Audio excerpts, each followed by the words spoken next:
Let's talk about, as we start to wind down, about obviously horror movies. Talk about some of your favorite horror movies.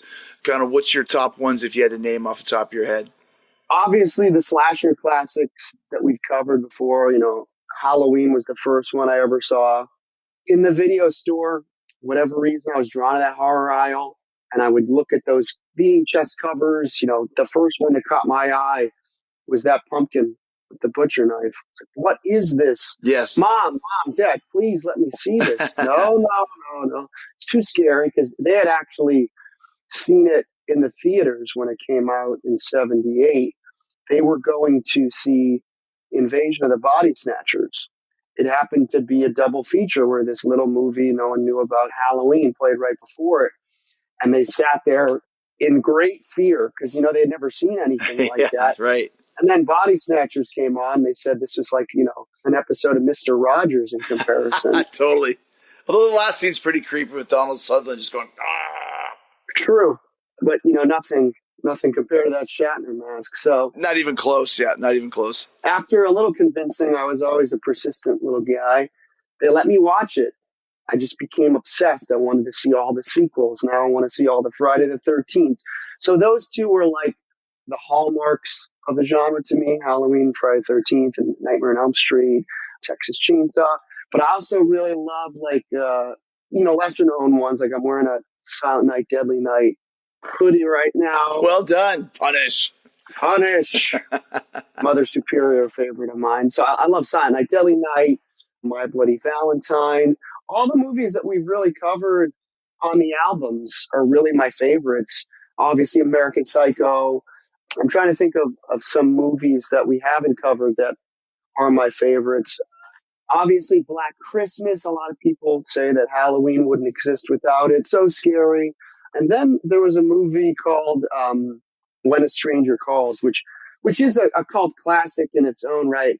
But there was a follow-up made-for-TV movie called When a Stranger Calls Back that came out in 1993. And if you're unfamiliar with it, I highly suggest checking it out.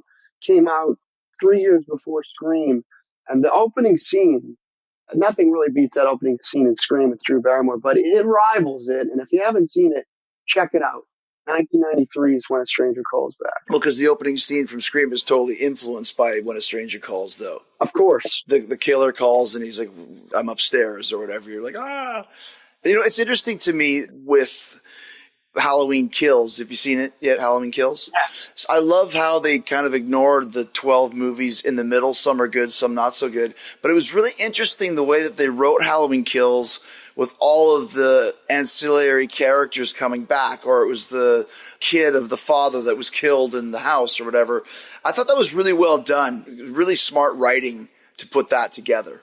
I think so too. And as a hardcore fan of that series, you seeing those flashback shots from 78 and getting to see stuff that you never knew happened. Now, in the original, it was just like they really nailed that part. It really made you feel like you were watching something that happened in the original.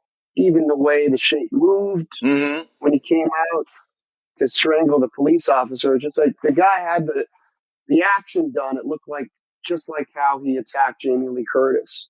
You just tell, that movie was made by really big fans. So I loved it. Danny McBride was involved in the writing of the script, which was surprising to me. I didn't know that. Well, what's so funny about that, I love Danny McBride. I love Eastbound and Down. When I was watching Eastbound and Down, when it came out in like 2009 or something, he put all these little references to slasher movies in Eastbound and Down. One time he says something about the mask from Scream. Another time he mentions that the Kenny Powers mask looks kind of like a Michael Myers mask. So I was like thinking to myself, this guy is a slasher fan. 9 years later, he's involved with the new Halloween. So I was like, that makes sense. I was right. Makes sense. Have you ever thought about writing a script at all? Yeah, I think the idea going forward is going to try to take what we've done with this new overarching story with Bill Moseley and make it into a feature-length film. And the goal for that would be to intrigue and interest and entertain people that maybe don't even know the band. Like, you don't have to to know the band to enjoy the film. So definitely going to be pursuing that for sure.